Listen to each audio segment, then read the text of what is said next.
Shalom, salam berkat dari kami untuk pendengar sekalian. Saat ini pendengar akan diberkati dengan program Hari Ini Harinya Tuhan bagian yang ke-8.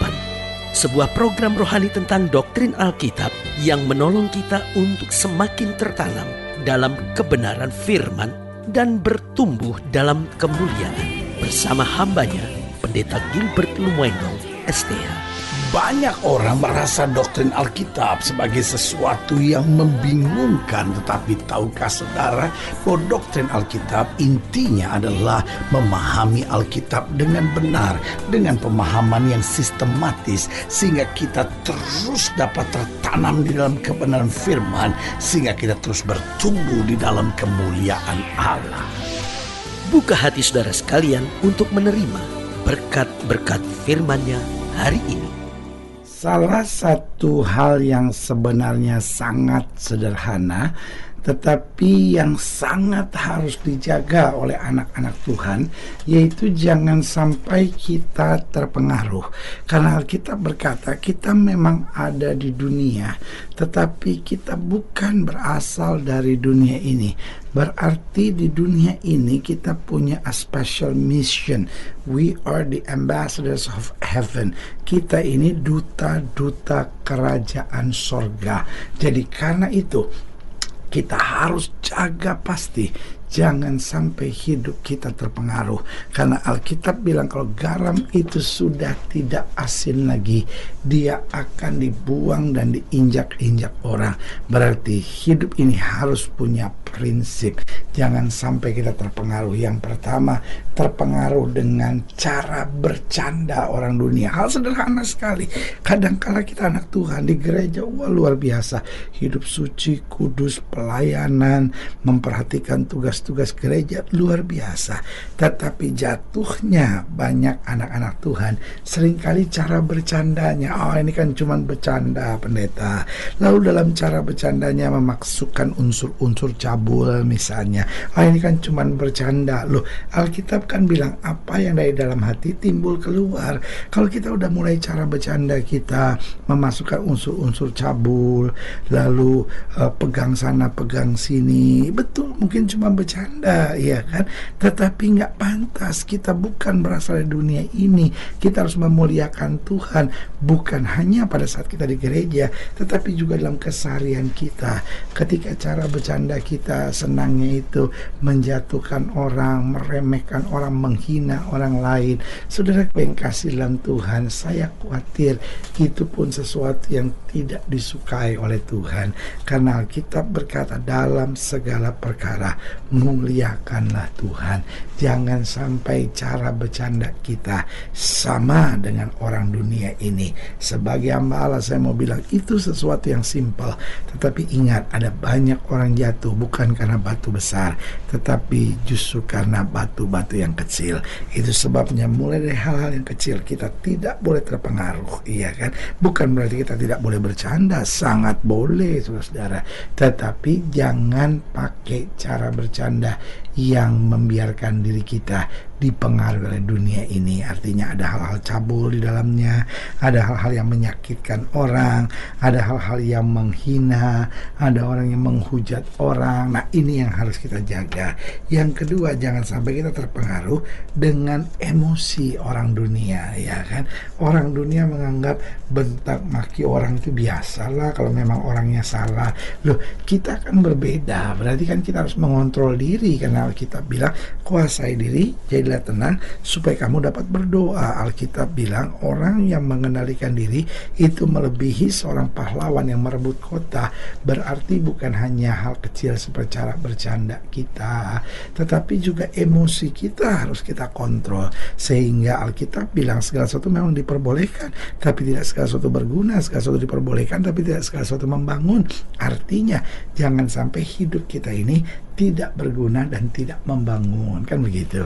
Lalu yang ketiga, jangan sampai kita terpengaruh dengan budaya kompromi orang-orang dunia, karena orang dunia punya istilah Vox Populi, Vox Dei, artinya suara massa atau suara rakyat adalah suara Tuhan. Saya mau bilang itu aturan dari mana, saudara?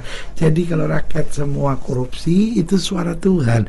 Berarti kalau rakyat semua berzina, itu suara Tuhan. Berarti kalau rakyat mau gereja semua dibakar, itu berarti suara Tuhan.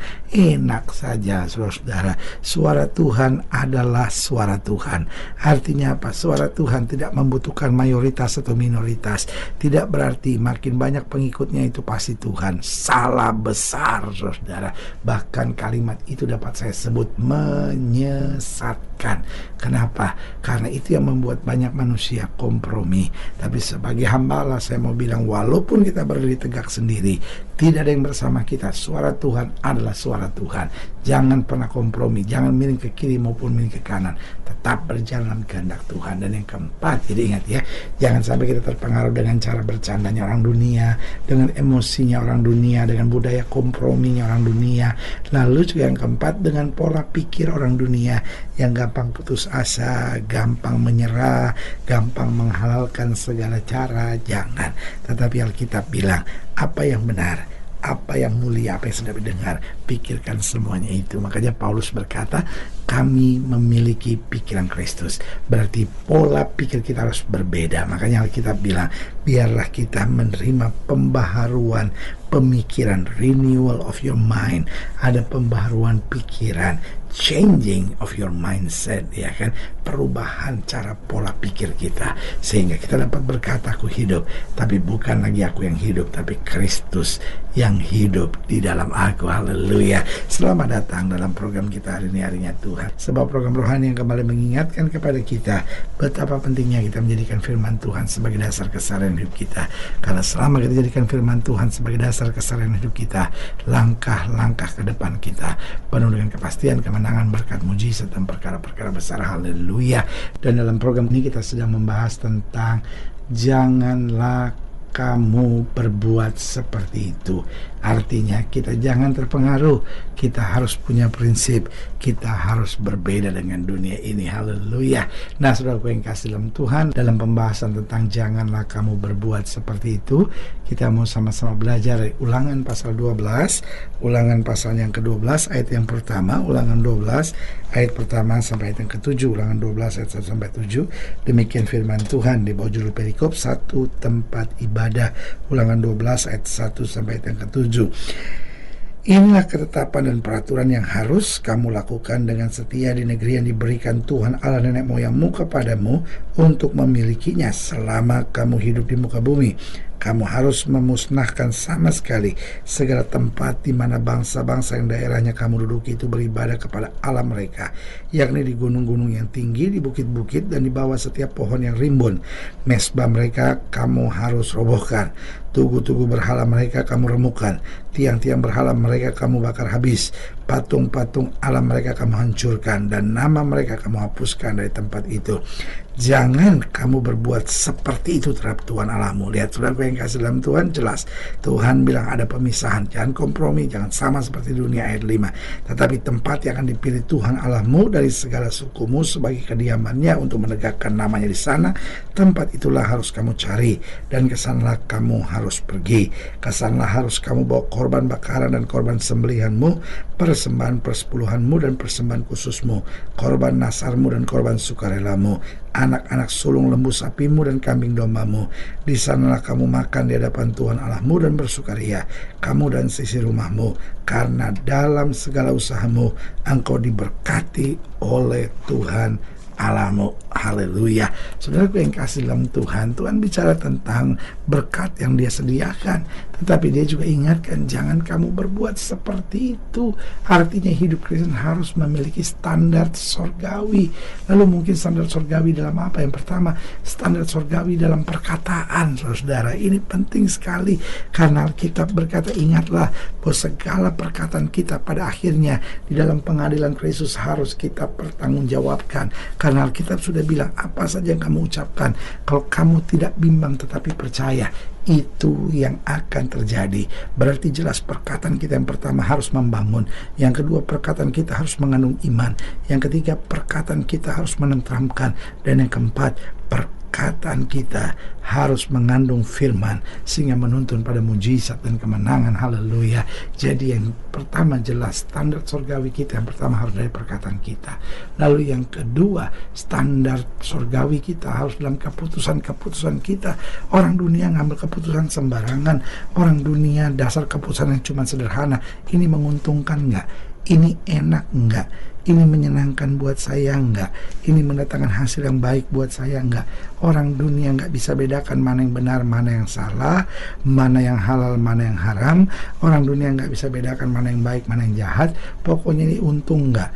Ini enak enggak? Ini menyenangkan enggak buat saya? Sebagai hamba Allah saya mau bilang, standar keputusan kita harus standar keputusan surgawi. Yang ketiga, standar surgawi yang harus kita miliki yaitu standar penguasaan hati, pikiran, serta emosi. Sehingga kita gak berkata, loh ya dia udah ngecewain saya kok, dia baik sama saya baik. Kalau dia jahat begitu sama saya, wah dia belum kenal kali siapa saya. Nah, ini kan standar dunia, saudara. Jangankan standar dunia, anjing juga pakai standar itu. Kamu baik sama saya, kamu kasih daging, kamu kasih tulang sama saya juga baik sama kamu. Tapi kamu tendang saya gigit kamu, ya kan? Kan gak bisa. Jangan kita bilang, ya semut juga begitu. Lo kembali yang namanya anjing, yang namanya semut itu kan binatang. Kita ini kan bukan binatang, saudara. Kita ini kan makhluk sempurna ciptaan Tuhan.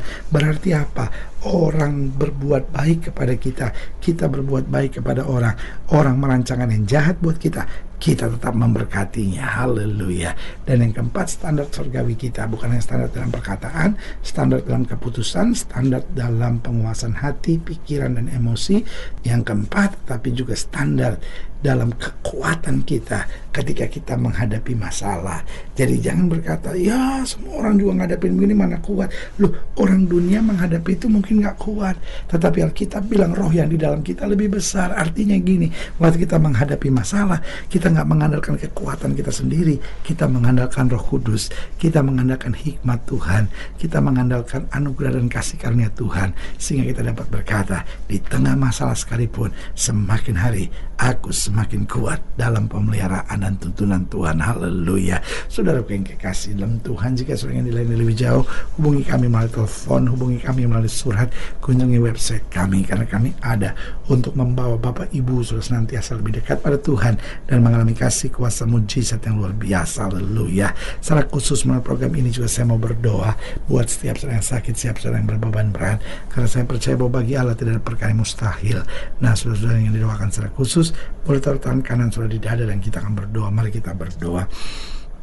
Bapa, dalam nama Yesus, hamba doa buat yang sakit, hamba doa buat yang berbeban berat, hamba doa untuk setiap orang yang sedang menghadapi masa-masa yang sukar, karena hamba percaya bahwa bagi Allah tidak ada perkara yang mustahil. Bapa, hamba berdoa di dalam nama Yesus, Tuhan jamah yang sakit Tuhan sembuhkan, yang lemah Tuhan kuatkan, yang susah Tuhan hiburkan.